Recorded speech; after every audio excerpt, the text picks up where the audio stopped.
You mentioned that our Prime Minister has got one foot out the door, the new guy's coming in, Andy Burnham. What do you know about him, Mr. President, and what does he need to do to improve the relationship? Yeah, know about who?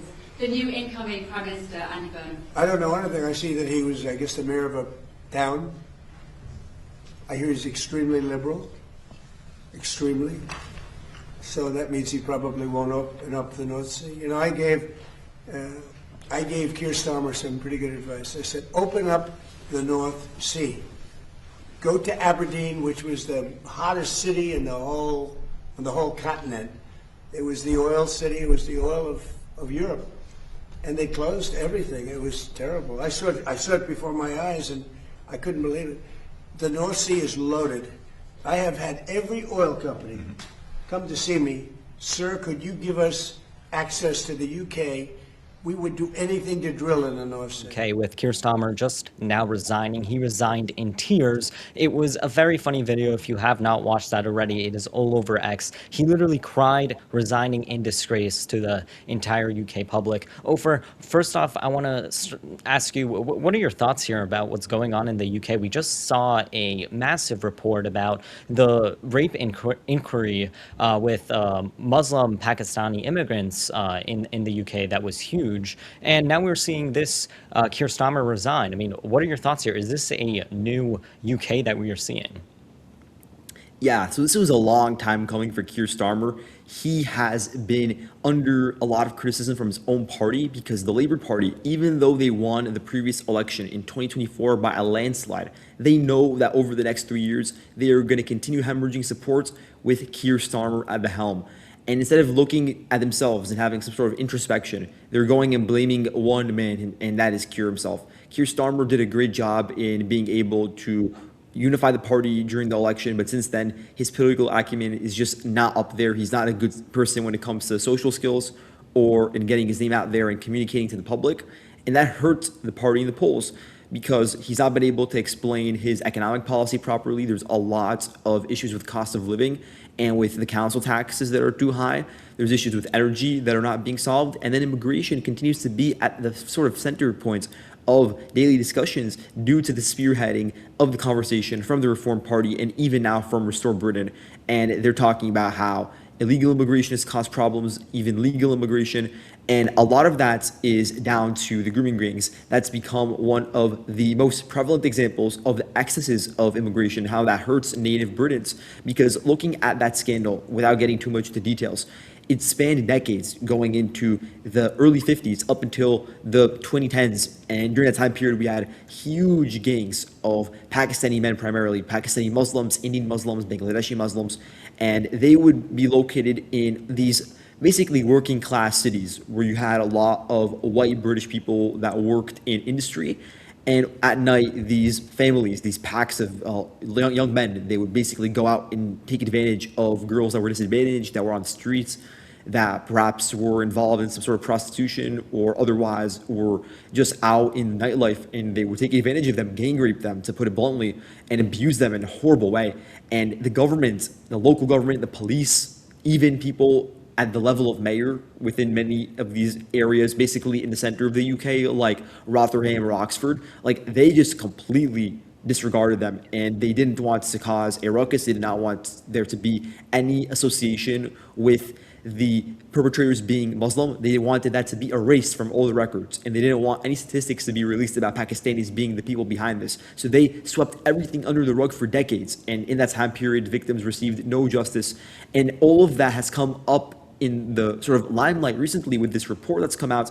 And Keir Starmer, even though he was not around when it happened, he is seen as the face of immigration because the Labour Party is the left-wing party that traditionally has been more in favor of that. And so he's getting blamed for a lot of the aftermath and also for not supporting a government inquiry into that, a national inquiry. Instead, a grassroots campaign was established by Restore Britain, and they were the ones that released this report. And so it's all coming at the same time with the murder of Henry Novak and the attempted beheading in Belfast and all these protests that are popping up against immigration.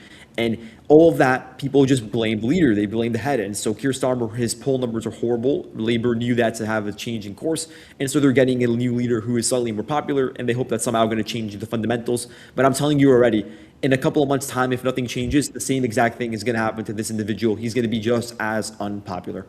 Yeah, I 100% agree with you. And I think it's important here to mention that this quote unquote election that happened, it's not anything new. The candidate that got elected is more radical than Keir Starmer was. Look, the one thing that I will give Keir Starmer credit towards is that he understood how to deal with leaders. He understood how to deal with Trump, for example, how to deal with other right wing leaders in Europe and throughout the world. And it actually was pretty good. And compared to other prime ministers, Keir Starmer did a very good job, especially for who he was and what he stood for. And now this new guy who's much more radical than Keir Starmer is, I have absolutely no hope for him. I don't think he will do anything new. He's not going to be some new politician. He's going to be like the Mamdani of the UK, maybe at best. But look, at the end of the day, I do think that this rape inquiry that we did see just come out recently by Restore Britain, which again, as you mentioned, they were the ones who released the report. It wasn't a report released by the government, which it should have been. It was a report released by a private organization, or at least an organization that had nothing to do with the government. It was grassroots. That does affect the credibility of the report, but really what the report said and what the report released was crazy. It showed that there were, a bunch of rape inquiries that were never questioned. There were a bunch of incidents all connected to Pakistani immigrants that were just ignored and swept under the rug by many mayors across Britain, and also by eventually the government. So it was a crazy report to be released. I think that it has everything to do with the fact that Britain is continuously allowing these third world immigrants into the country. It has nothing to do with their religion of the immigrants. It has everything to do with the fact that they're third world immigrants. When you allow third world immigrants into the country, it's going to result poorly. And, if you just ignore that, then you're not going to have a successful country. Look, we interviewed a British politician or a British activist on the show a few months back, and what he said was very true, that, Nigerian Christians that come into the country are just as much of an issue as Pakistani Muslims, because it's not about the religion, it's not about the type of person, it's everything about third world immigration and the fact that they're from the third world, which means that they have a much more difficult time to assimilate into the UK, to contribute to the workforce and everything. Ofer, though, in general, what are your thoughts on specifically what is up to move forward? I mean, in the US, we saw this movement where we made deportations popular, where we made illegal immigration basically non-existent in our country now. What is going to happen, though, to countries like the UK, where illegal immigration is bound to happen, or at least this constant trend of allowing refugees to come into the country is bound to happen? Yeah, so there is some good news on that front because under Keir Starmer, surprisingly, we've seen net negative migration for the first time in years. And that's because even though he's left-wing, even though he himself was a human rights lawyer who fought for refugees when he was a private citizen, right now the situation politically is just unfeasible. So there's so much pressure on him that he actually was able to deport some individuals that overstayed their visas or committed crimes, and he did that in conjunction with third parties. The Conservative Party had the entire Rwanda scheme that never really set off. And so, yeah, the Labour Party was actually overseeing for the past year and a half, net negative migration. But that does not solve the fundamental issue, which is the fact that there are still a lot of people that were here that came during the Boris wave, as I refer to it. That's the wave of immigration that spanned from about 2019 to 2021. And a lot of it happened during COVID, which is the most surprising part, where everybody was supposed to be at home. We brought in more people. And it was people from all over the third world. We're looking at Nigerians primarily, but also a lot of Ugandans and people from India, Pakistan, Bangladesh, et cetera, et cetera. And they just flooded the country during that time period and fundamentally changed the demographics, people that then ended up going on welfare, social housing, and ended up being a burden on the economy during a time where already we had a lot of financial strain for the UK because they were dealing with all the people that were in senior care and had dependencies. So you have an issue with the NHS, which completely broke down because, again, wait times started to increase. There was a heavier load because you have more people and they're always coming in and out and taking advantage of the system. And they're also sending remittances back to their families, understandably. I would do the same thing if I were there in their position. But that means that they're not contributing as much to the country when it comes to the tax base. So a lot of these immigrants, people talk about them being economic immigrants and that being important for the economy, which I understand at a fundamental level because, for instance, the Polish immigrants that came in during the EU period when the UK was back in the European Union, or the Romanian workers, like they were very important in the construction industry, for instance, or in the pharmaceutical industry.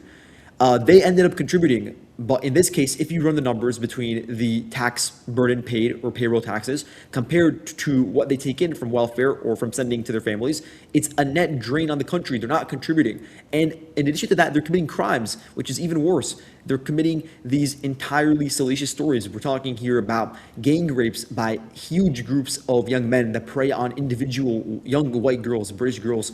And it's disgusting how the police officers call them prostitutes and just try to basically throw under the bus like that and laugh at them.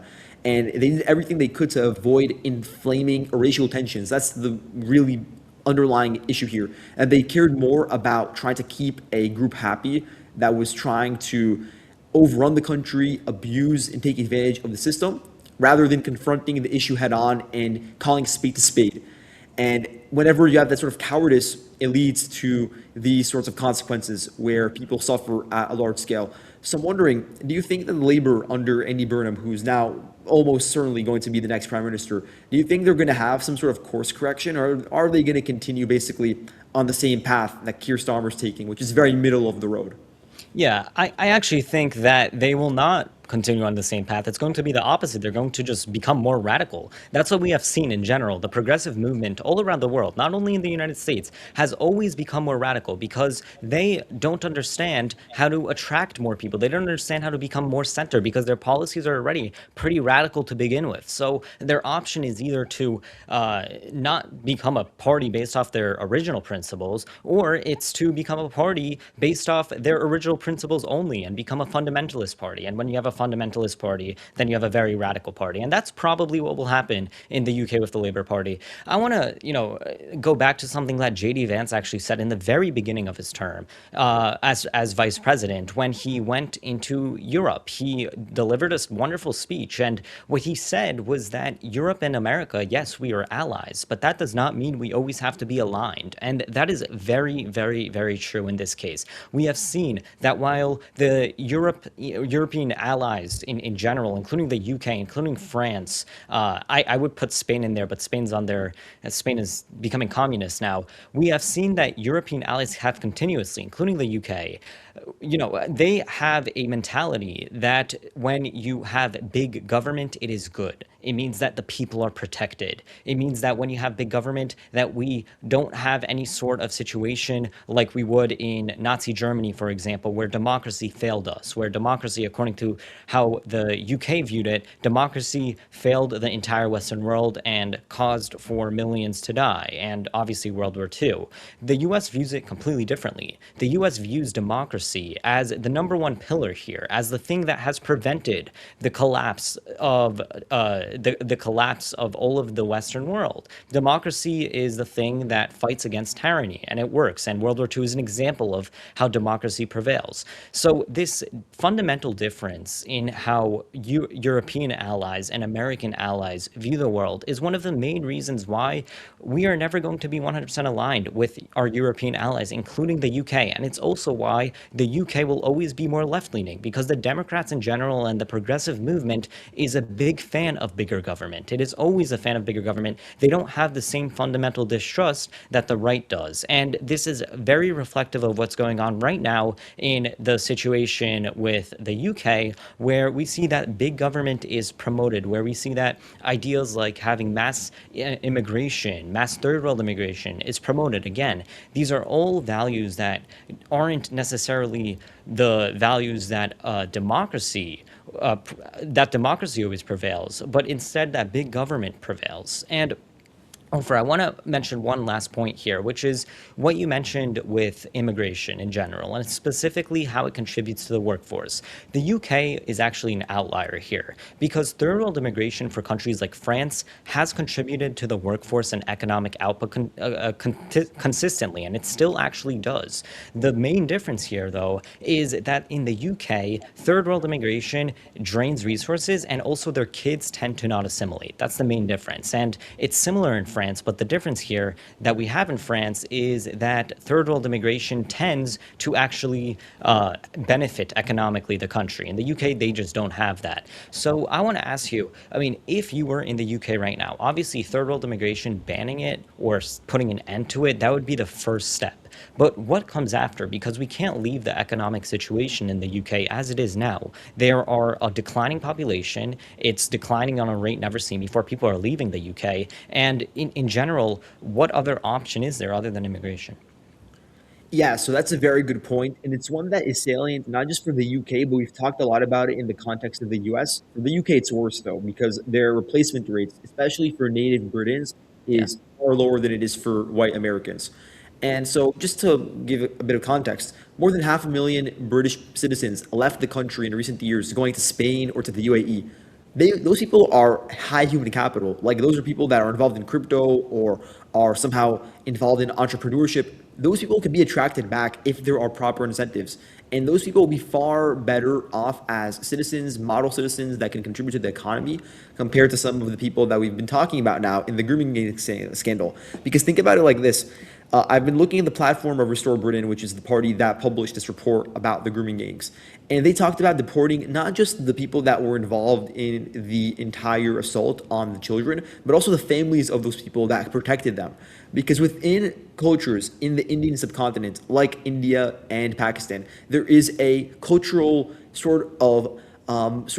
mode that is called izat. That's what it's referred to. And it's basically putting an emphasis on the honor of the family above anything else. And so within the context of the grooming scandals, what that meant is that there was no way that they would report about their children doing that to the police because it would bring disgrace to the family and it would lower them in the social rankings. So they protected one another, and you fundamentally are not able to operate within a Western democracy in a system where you have pluralistic markets with private property rights when you have a culture like that. It's not compatible. And so there has to be more to be done to remove those people, especially ones that knew about the scandal and said nothing. I think those people have no right to be there, regardless of whatever citizen status they have. And in the UK, it's easier to revoke it than it is in the US, so they can think about that. But also, you're right that there have to be people that work. People have to do construction. People have to be in energy. Those have to be revitalized. So bring people in that left in recent years. Even if you need to, bring in people from the EU, from Romania and Poland. Those people, like Henry Novak, who was killed by that Sikh individual, like those are people that actually are willing to acclimate into the culture and they love the country and they are willing to work and actually are net positive. So perhaps it's not ideal, you prefer everybody be British, but it's not practically possible. And so the next best option is to bring in people from Europe. And definitely don't bring any more people in from Africa, Indian subcontinent, from the Caribbean, because that happened in the 70s. And that's the correct course, but it has to be paired with also reindustrializing the UK, meaning stop with the net zero, stop with all of these carbon taxes, and allow projects in the North Sea to be built so Scottish industry can improve, so there could finally be lower energy costs, so there could be investment in the NHS, so we could see tax cuts. Right now, by the way, Keir Starmer passed inheritance taxes that just completely destroyed farmers. They were so high, and it was for people that were poor. But because the land valuation was high, then they suffered at the pump, and they suffered when they had to pay. And a lot of them killed themselves. So it's a really horrible situation. And it's not about big government. It is about that, but it's also about bad government and mismanagement of the situation. So all in all, right now, the situation does look bleak for the UK. Yeah, I 100% agree with you. I think that especially with the inheritance tax, which actually there were conversations very similar to, again, what was going on in the UK, obviously not close to as dire in the United States about inheritance tax too. It's obviously on a state level more than it is on a federal level, but it's interesting to see again that there are the issues that are in the UK are also issues that we had in the United States, just less exacerbated. The thing I do want to mention though is that it's very sad to see a country like the UK fail so hard, especially since the UK was a pillar of what it meant to be the Western world. We had Winston Churchill, the greatest statesman of all time, really. We had him, fight in World War II, fight throughout the world wars for the UK's freedom and for the UK to remain the democracy it is today. He understood the value of capitalism. He understood the value that the UK sets to the entirety of the Western world. And now we're having a country that's completely opposite from that value. I mean, you bring up family, which is a very important value too. I mean, Aristotle, for example, very famous philosopher, obviously, one of his core beliefs is that when you have a government, when you're a part of a city, you give up some of your rights that you have as a family to that city. Now, the entire conservative agenda here is to give up as little rights as possible. But when you give up no rights, when you treat your family as an individual, as only an individual, when you don't think about the rest of the country, and when this is constant throughout, and there's certain communities that think like this, it becomes extremely, extremely threatening. And that's why this rape gang inquiry was started in the first place, because we had communities that not only were not assimilating, but they did not themselves identify as part of the rest of British society or the rest of the UK. And it's really crazy to think like that. In the United States, for example, everyone gives up rights to the state and federal government. Very different, again, from how the UK functions as a government. But in your opinion, do you think the situation in the UK is too far gone? Do they have an option to go back? Because I mean, the situation there is very dire, and there's a bunch of people still that cannot recognize the issue with immigration, with third world immigration. It's still considered racist to say that. Yeah, so I think I'll give an example from Canada, because everybody said that Justin Trudeau, he would destroy the country and that anything afterwards would be even worse. Now, since Mark Carney's come in, I'm not a fan of his by any means. Please don't misrepresent this, but he has been able to curtail the excesses of the previous government while still keeping the same general sort of characteristics. So, for instance, immigration from India to Canada was just extremely harmful. It was really bad, and it still is to some extent. But he cut down on it a lot, and the visa acceptance rates are far lower nowadays. And we see far less immigration year on year compared to early 2020s. So with Keir Starmer, the trend started already, where a lot of the damage that was caused under 14 years of conservative governance that was not conserving anything at all, is being reversed. And that's not because they're good people. It's not because they actually care about the borders, but it's because the voters themselves are frustrated and they don't want to do anything about this anymore. They finally want to see change, and they're willing to protest in the streets, and sometimes violently, because they feel so strongly about it. And so with Andy Burnham, if he cares about his political legacy, which he does obviously because he wants to be prime minister, then eventually, whether he likes it or not, he'll face the actual reality of the polls and of the support that his party receives, and he'll have to adjust, and he'll have to ensure that immigration is kept in line. And then we'll have to see if that leads to deportations. Probably not anything significant, but at least in a PR perspective, he'll do that. And in terms of new immigration, especially from these boats that come across the channel, that's not going to be allowed. There's no way he's going to allow that imagery to get published and tarnish his good name. And I think he's going to try his best to try to shift the conversation away from immigration and say we're keeping this under control, and try to do something like with the economy, because he's known for being pretty good with economic challenges in the city of Manchester. He was the mayor over there, and he's pretty popular with the working class in that city. And that's why he won his by-election, by the way, in Makerfield. He won it by a very comfortable margin. And so he has some goodwill to start off with.